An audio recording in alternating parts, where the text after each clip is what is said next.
What's good, y'all? My name is Rorvis Paradox, aka Doxbrando. And I'd like to welcome you all to another Rorvis Reviews. Got a good one for y'all. This is going over my favorite mainstream albums of 2024. 2024 has been an excellent year for music, in my personal opinion. It's just been nothing but exciting, great bodies of work. And I'm just excited to tell y'all what my favorites were. So tune in, lock in, let's get right, you feel me? And make sure you're hitting that subscribe button and liking for more people can be, enlightened to what we got going on here. And make sure you spread the word for other people can tap into the content. With all that being said, let's get into it. Now, a video of this caliber, you must know that not everything can make the cut, because I'm only going to go for my top 20 albums of this year. So I have to give y'all my honorable mentions. We Still Don't Trust You by Metro Boomin and Future. I'd Never Been Here Before by Eric the Architect. Everybody Can't Go by Benny the Butcher. Almost There by Tia Corinne. You Only Die Once by Freddie Gibbs. Orcodes by Kelly Uchis. One of One by Gunna. And both versions of Mischievous South by Denzel Curry, because there's not really much difference between the two albums. These are all my honorable mentions. I enjoyed these projects. A lot of these songs I had in rotation, but they just missed the cut. They just missed it, These are some star albums that are probably on some people's favorite album list, but they just could not make mine. So with all that, we getting straight into it. And at number 20, we're going with Mr. Beat the Road by Bossman D-Lo. This song is the epitome that it's about the hits. When you have songs that went viral over TikTok, with Get In With Me and Talk My Shit, those are the main two of this album that really just like highlight. Everything else is kind of just like gravy, just kind of coast. But a third song that I enjoyed was Mr. Pot Scraper. Everything else, the sports quotes, the flows, the cadence, the shit talking, everything about Bossman D-Lo. This is a good album. It's not his best album from the year. That probably would be D-Lo Curry, but the reason I couldn't put it on here is that just came out. I haven't sat with it as much as I sat with Mr. Beat the Road. So Mr. Beat the Road is at 20. At number 19, we have Bando Stone and the New World by Childish Gambino, the last album under the Childish Gambino moniker. And I think this is a great send-off, combining many different things that we as Gambino fans enjoy from his artistry, with songs like A Place Where Love Goes, Lithonia, No Excuses, and Yoshinoa.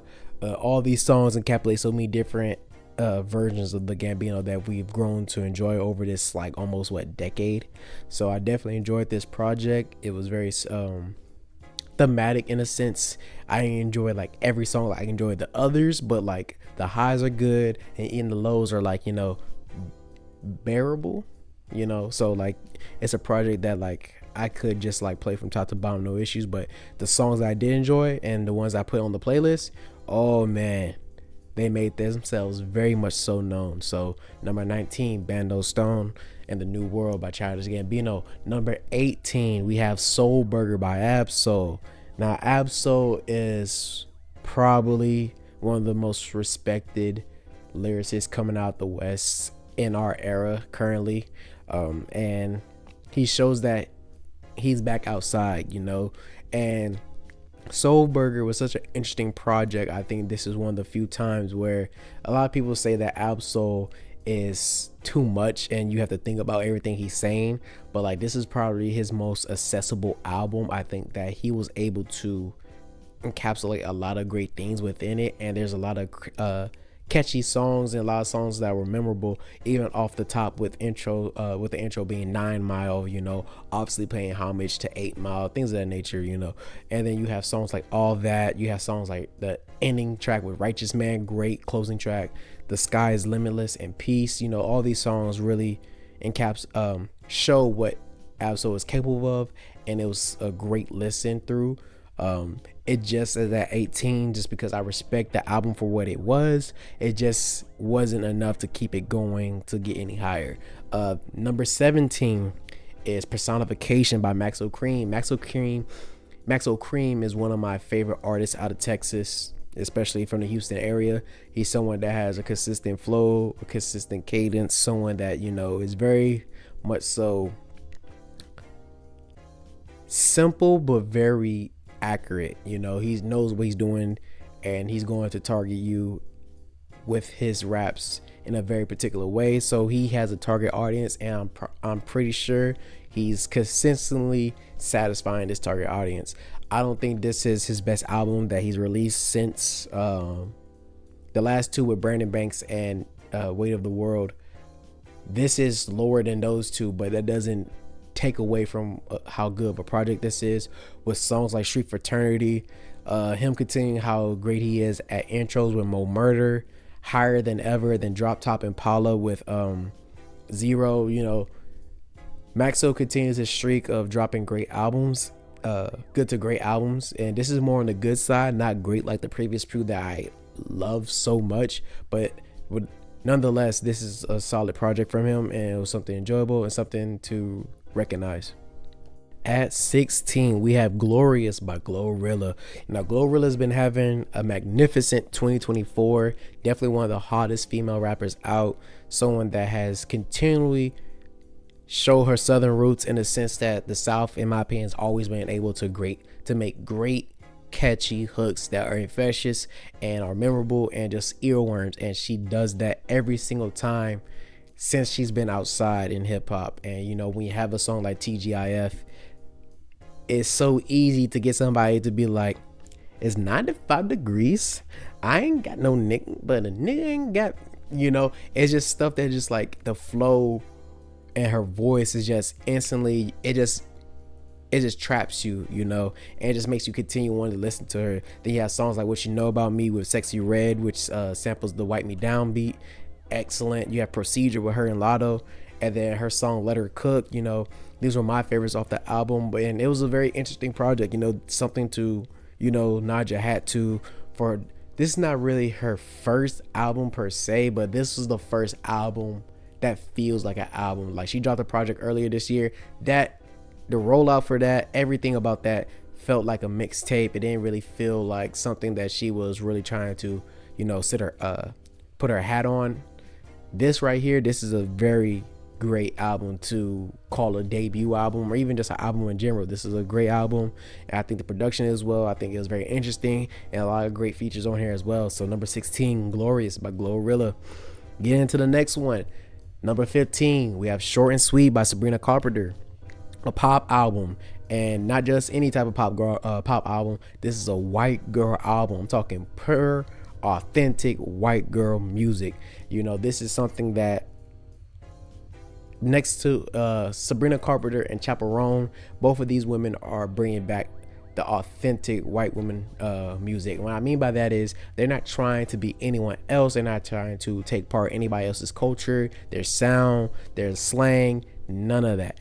This type of white girl music is true to its core, it's true to its target audience, and it's able to broaden because it's so universal in some areas. And that's what I love about this project. It even has some country blends in some of the tracks, and I'm not even a big country person, but Sabrina was able to blend it in nicely enough that I was able to get into it. And not just that, this is someone that is a former Disney star, and she's trying her hardest to escape that prison, that square box that people are trying to pigeonhole into in their memory banks, because this is not just pure white girl music. This is grown white woman music. Like, she's talking about some shit. It's like, man, like, what do you mean? Why would you tell her every time you kiss him, you taste me? Like, girl, word? That's what you on? Crazy. Songs like Taste, songs like Espresso, Please, Please, Please, and Juno. These are some of my favorites off of this album, and really highlight what she was doing within the whole project. This is a great album, and I think she's on to something. I hope she continues to grow as an artist, but also, keeps that tradition going. But that's number 15, Short and Sweet by Sabrina Carpenter. Number 14, we have Hit Me Hard and Soft by Billie Eilish, another pop album. This is my first time actually listening to a full album from her, and I wasn't disappointed. You know, she definitely had some hits. I enjoyed her single, the song she made for the Barbie movie, but I'm glad this was my first one introduction to her. Honestly, the production was spectacular from her brother Phineas. He really was able to craft this music for her. She can showcase her ability well with songs like Birds of a Feather. That song I heard all year at work. You know, Chihiro, L'amour de ma vie, and then The Greatest. All these songs were spectacular in my opinion. These were well done, and I'm glad that I was able to listen to this because I can now say that I'm a Billie Eilish fan. I'm going to be anticipating her next project because this was definitely a great introduction to her body of work. So number 14, Hit Me Hard and Soft by Billie Eilish. Now getting into the next album, we have number 13, Please Don't Cry by Rhapsody.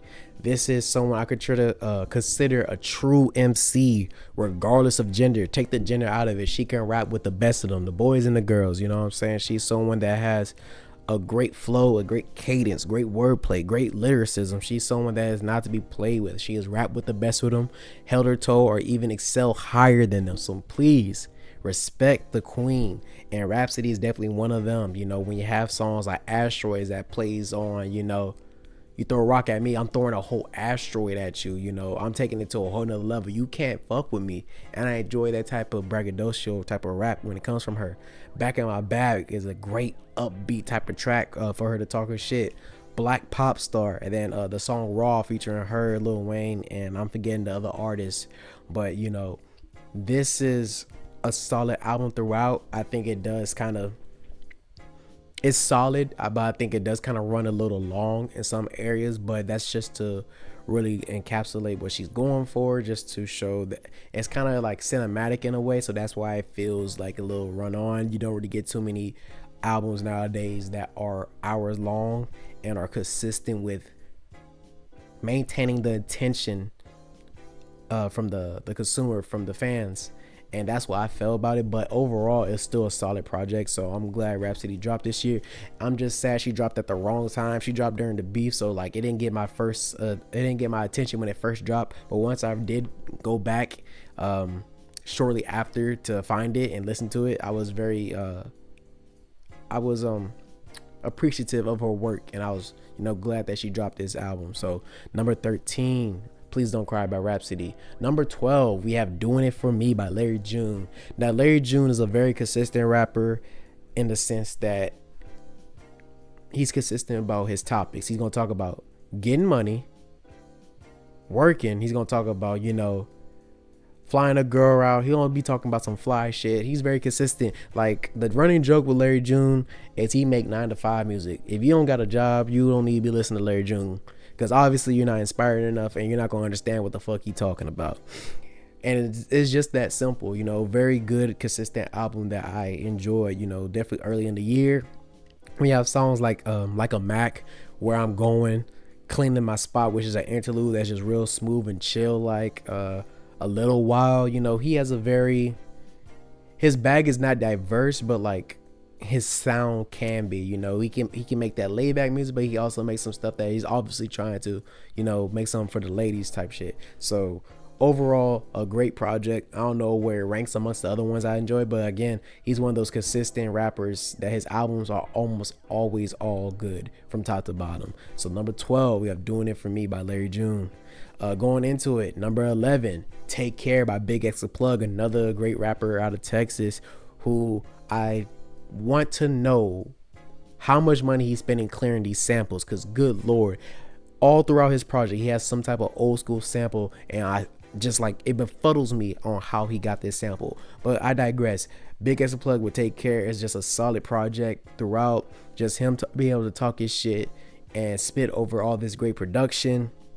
2 a.m. encapsulating the feel of Contagious by the Isley Brothers and turn it into his own version of a story of him catching his girl cheating. Excellent storytelling from him in that perspective, in that light, and that's something I haven't seen from him before. Songs like The Largest, you know, very simple. The Biggest, The Largest, you know, because he's a big nigga. He's a big nigga. There ain't no ifs ands about it. He's a big nigga. So that song is very, very much so on the nose with that. Then you have songs like Law and Order and The Story of X. These are my favorite songs off this album. But overall, like, I just enjoy listening to this album. I can just play it from top to bottom, no issues. So number 11, Take Care by Big X, The Plug. All right, we are now entering the top 10. So these are, projects that I highly enjoyed, the ones that were for sure consistently in rotation throughout the whole year for the most part, are albums that like truly impressed me enough that even though they may have not gotten much plays at the previous albums that I just listed, it was enough to, I had to have it high ranking. Now at number 10, we have We Don't Trust You by Metro Boomin and Future. What an album to have, very early in this year, an album that set off a lot of things that will make 2024 a very memorable year with a song like that.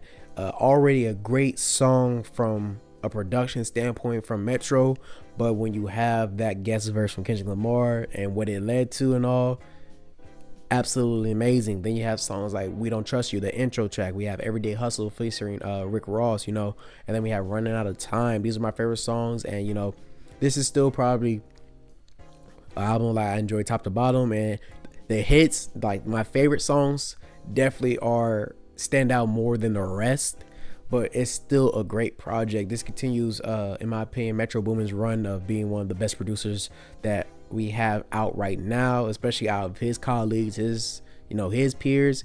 No one's really fucking with Metro in that sense. He can really produce for anybody, and that just continues the run going on. Before I finish, again, We Don't Trust You by Metro Boomin and Future is number 10. Going on to the next one, I'm excited to say that number 9 is Timeless by Kaytranada. Now, Kaytranada is a producer who was influenced by Jay Dilla, and he's definitely been able to stick out and be his own man in his own right. This is my first time listening to a Kaytranada project, and I'm glad that this is the first one. It was excellent, great productions, and Kaytranada is one of those producers where he makes music and then he gets the fuck out of the way and let his features do the rest. He's literally setting the groundwork for them, and all they have to do is shine like the stars that they are, and all of them do. When you have songs like Witchy with Childish Gambino, he's just in his bag with rapping, with just singing, and just very contagious with how he's performing. You have Due to Me with Sir Anderson .Paak, excellent. Weird. Then you have Out of Luck. All these songs are just like, they just stuck out to me instantly once I heard them, and all the other songs on here are a great vibe as well. It's just something you could just play on in the back, and then it don't matter where you at for the most part, because everybody's gonna vibe, because like the production gives you everything you need. With all that being said, again, number 9, Timeless by Kaytranada. Then we're gonna go ahead and get straight into it. Number 8, Mutt by Leon Thomas. Now, this is my first album that I'm spinning from Leon Thomas. This is somebody that I remember my introduction to him as an actor and seeing him do both on in kids shows, but he's a grown man now. This is a Grammy award-winning songwriter. So where is he at now? He's making some of the best music out in 2024 and in the 2020s with the hit song Mutt, the self-titled, infectious song. Literally can't stop singing the hook. Once you hear take your time, rush the rush, I said, baby, I'm a dog, I'm a mutt. Like, you got me. He got me. Then you have Vibes Don't Lie. You got Lucid Dreams. You got Feelings on Silent. Like, he was able to really just take hold of the vibe, the feeling that he was trying to curate, and what he delivered is a very solid project. This is a project that I probably can see being in people's top 5s of the year. It just did not make the cut for me. It was a great project. Don't get me wrong. It didn't make anything higher, but being number 8 on this list means a lot to me, because I literally was just spinning multiple albums before even doing this video, and this one it outdoes a lot of the rest, in my personal opinion. So number 8, Mutt by Leon Thomas. At number 7, we have Alligator Bites Never Heal by Doechii. Now, this is what she states is a mixtape, but in standards of the mixtapes that we've gotten before, this for sure feels like an album. The way she promoted it, the way that she is handling it is not like that of a mixtape. So I can't say that this is an album to me. This, in my personal opinion, this is an album to me, because this is such a great introduction to an artist recently signed to TDE, an artist that was already making waves, little splashes, but now she's making waves, like true waves. Like people, this is someone that I feel like in the next coming years, she's gonna be on a feature run. Like people are going to want to collaborate with Doechii, and just because she's so animated. She has stated that her major influences were Nicki Minaj and Lauryn Hill, and I can see that. But DMX, Missy Elliott, like these the like very grand, the grand people that really were like visually and like sonically stimulating with their voices. She can't tell me they have never like done something to her creativity, because it's impossible. It's easy to tell here. We have songs like Nissan Ultima where her flow is like out of bounds. Catfish, where she's able to talk her shit. Then Now Is a River was definitely, I feel, the influence from DMX. And then you have a song like Boom Bap, which is like kind of just like a fuck you to everyone telling her to make certain type of music, you know. All these songs just like, wow, it's just like, for someone early in her career, quote unquote, based on like the standards of the music industry, she's on a great footing right now. She got ahead on a lot of people, and I'm excited that this was my first project from her that I've listened to, and I'm even more excited and anticipating what's next. Is it 2025? Is it 2026? Whatever it may be, I will be waiting for Doechii, and it will get played out loud for the rest of society here, including my neighbors. At number 6, we have Heavy by Sir. Now, Sir, if you remember my favorite albums list that dropped about a month ago, Sir has Chasing Summer, which is one of my favorite albums of all time. And what I love about that album is just the flow of the track listing. Everything goes into each other. There's no reason to even think about skipping, because everything is damn near a hit, and it's able to hold on and maintain till the better song comes on.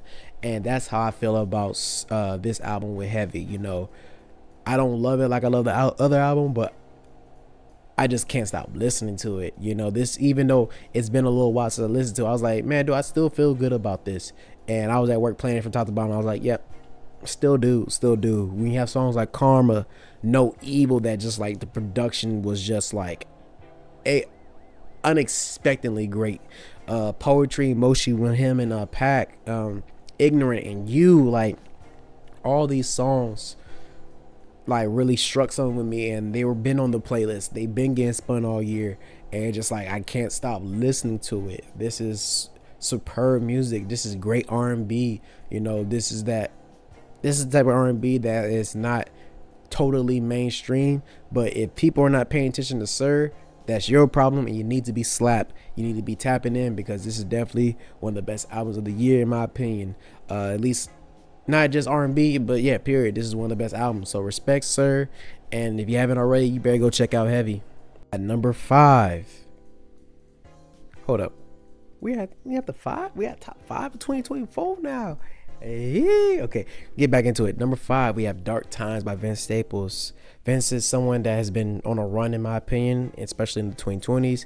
He grows better as a rapper each time, or from each performance. This is definitely highlighted his storytelling ability.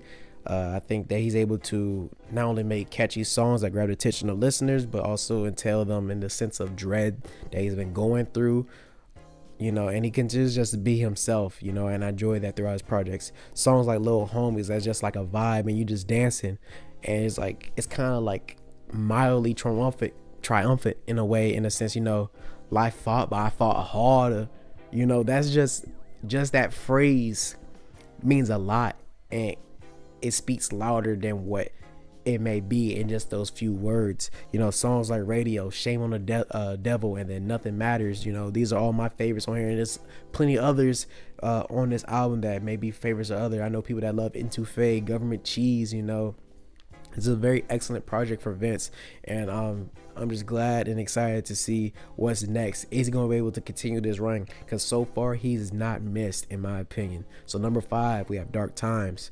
Going into the next album, we have Why Lord by No Worries. Now, if you don't know who No Worries is, it's the singing of Anderson .Paak matched with the production of Knowledge, and this is a follow-up to their first collab album, Yes Lord, and dare I say even better than Yes Lord. Why Lord does everything better. Features are better, production is better, Pac singing is better. Like, everything is just superb in my opinion. Songs like Daydreaming, From Here, that has Snoop, just doing some like type of spoken word type shit. You have with October London's tremendous vocals on there. You have that not From Here, Where I Go, my apologies. From Here is just like, again, another great song. And then Walk On By is just excellent from top to bottom. Then you have a great feature from Earl Sweatshirt. Man, what else can I say? This album was special, and just, again, one of those albums that, even though I may have not listened to it the whole year, it was so great that I couldn't have it any lower. Like, quality wise, this is just from top to bottom excellent album. So number 4, we have Why Lord by No Worries. I'm not gonna lie to y'all, my top 3 have been fighting with me this last month and a half. I've been trying to figure out how I feel about these 3 albums, which is getting placed what, and it's been very hard. It's been very much so hard, and it's gonna hurt me to say this, because I feel like it's gonna change every single time, but these for sure are the top 3 albums of 2024 in my opinion. And I'ma go with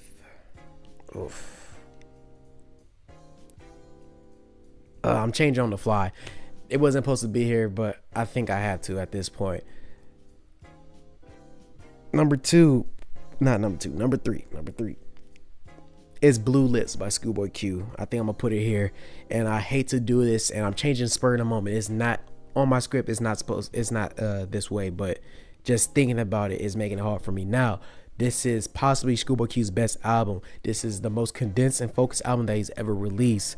And it has a song, Thank God For Me, which was basically my theme music of the year. It just rang off the tongue, and it was just something that just made me feel great every time I listened to it. You have songs like Pig Feet, which is a fucking bop, and it makes you feel either want to dance or sock a nigga. You have Ohio with him and Freddie Gibbs just rapping their ass off. You got Pop, you got Blue Slides, which is just a send off and a beautiful tribute to Mac Miller. You have Cooties, and that's just like a few of them. Like, this whole album from top to bottom is flawless and just consistently replayable. Like, this was literally, like, statistically, this is probably my album of the year based off the numbers, because it came out in early March. But I don't know if I can have it higher than the other 2 albums, and this is what's been fighting me. This is such a great album from Schoolboy Q. It's just like, again, this most consistent album, and it just hurts me to put it at 3, because it was number 1 most of this year until these other 2 albums were released. And it's not, I don't know why I'm tripping like this. It makes sense. But number 2, we're gonna say it's Chromacopia by Tyler the Creator. This is for sure, in my opinion, his best album, his most mature album, his most consistent in all aspects. I'm talking production, lyricism, hooks, like features, whatever you want to name. Everything about this album is spectacular and superb. This is his best album. I don't care what anybody else has to say. We have songs like Thought I Was Dead featuring Schoolboy Q, and they're both rapping their ass off, talking their shit. You have Sticky, that's just an infectious, literally sticky hook and cadence and song beat. Everything is just like, it just sticks to your fucking ribs. It just sticks to your hands. It's just like, everything is just like literally sticky about this track. And then you have Sexy Red, Glorilla, and Lil Wayne on here too, just to make it even better. You have Balloon, which has probably my favorite line of the year from Dolce, when she says, "I air this bitch out like a queef." Like, that's disgusting, but it's so fucking hilarious. I love that. I just say that randomly because it's so fucking great. Yeah, Take Your Mask Off, which is just such an emotional track about, being yourself. Stop hiding and stop fronting to these people, and just be true to yourself, because your life will be better once you do. You have Noi, which is just paranoid, and just, again, just a great song. And then probably his most emotional emotionally impactful track he's ever released with Like Him, a ode to his father that he never knew. And we as Tyler Creator fans have always, the only thing we knew is that he told us his dad stepped out on him, left him left him to be raised by a single mother, and he hated him. He used to talk shit, and it was just like a lot of things, and he was wondering why he couldn't have that relationship with his father at all. And when you find out at the end of the song that his mom is the reason that his father wasn't around, and she's just like X'd him out for no reason at all. Like, she's literally saying, yeah, he was a good dude. He's a good man. He wanted to raise you. He wanted to be in your life. That's on me, bro. Fucks you up. But like, what I loved about Tyler in this album is this song is between two of the most upbeat songs on here, between Thought I Was Dead and Balloon. Like, these, it's like tone shifts. He knew this was going to be like such a drop in emotion for a lot of listeners, and he was able to just like pick it back up instantly. Great album from him. Like, I just love this album so much. So this was just a spur of the moment thing. I can't believe that I changed my mind. Like, I'm really looking at it. It's supposed to be number 3, but its greatness could not be handled. It has to be placed at number 2. So Chromacopia, number 2 2024 mainstream albums, Tyler Creator, Golf Wang. Now, the album I have at number 1 was not supposed to be here. It's not supposed to be here. This album had no marketing, no promo, no release date. This album came in like a thief in the night, and stole the number 1 spot from Schoolboy Q. Has been one of my most played albums this whole month. Like, this whole month or so since it's been released, I played this album consistently. Like, I hear one song, I'm like, I play the whole album now. I might as well, right? Why the fuck? Why not? This album was released by who I believe to be the artist of the year 2024. The person that made his claim in hip hop as the top guy. And that album, the artist I'm referring to, the number 1 album in 2024, in my opinion, is GNX by Kendrick Lamar. Like, this album is insane. And there's people that may think this is his best album. You know how hard that is to say that about Kendrick Lamar? Kendrick Lamar has several great albums so far in his career. And they're already saying some people are saying this is the best one, or at least top 3 at minimum. That's how people are talking about this album. We're talking about, in my opinion, the most replayable album he's ever released. And I listen to Kendrick albums from top to bottom regardless. But I'm talking about being accessible, being able to just like truly be like, okay, I just listened to that. And there's a difference between spinning Timber Butterfly or Good Kid, Mad City, which are like an hour plus so from top to bottom again and again and again, compared to something that's 44 minutes, 12 tracks, 44 minutes of the most focused Kendrick Lamar has ever been. This is a Kendrick that some people have said this is present Kendrick. We're not talking about the past. We're not rehashing anything. We're going through what's right now, what's current with Kendrick. So when he's talking about, man, Lil Wayne feels some type of way because I got the halftime performance in his city, that's crazy. Snoop, you over here posting I'm beefing with on your social media. You better have been high when you did that shit, but I'm gonna let it go anyway, regardless, whatever. Shout out Nas, he the only one that shouted me out and showed me some love for doing it. But, everything that's going on is Kendrick right now, and I love that. This is the most West Coast he's been, and everything about him is West Coast, so don't get me wrong or mistaken, but I'm talking about the particular production that's targeting this audience, targeting the people. He's making stuff that can be played out everywhere. I was out in the club. I heard Peekaboo. I heard Squabble Up and TV Off back to back. No issues. Everybody singing word for word, going crazy. You know what I'm saying? Kendrick has really changed. Not really changed, but what Kendrick has done, like what he did with Damn, is he's shown that he can make an accessible album for the mainstream and still be true to himself, because it's not like he changed. But I do want to note that he did say, first thing on Whack Murals is that he said, fuck a double entendre, I want y'all to feel this shit. And you definitely feel Kendrick throughout this album. The energy, the emotion, the intensity, everything he's doing without this project was very much so direct.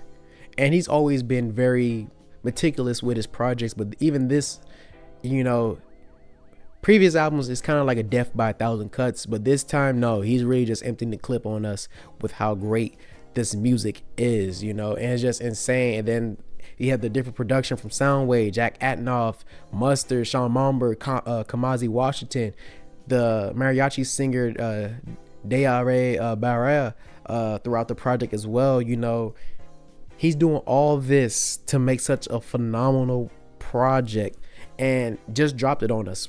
Just dropped this bomb on us. And it's been running around like it's the best album of the whole year, even though it only been out for like a month or so.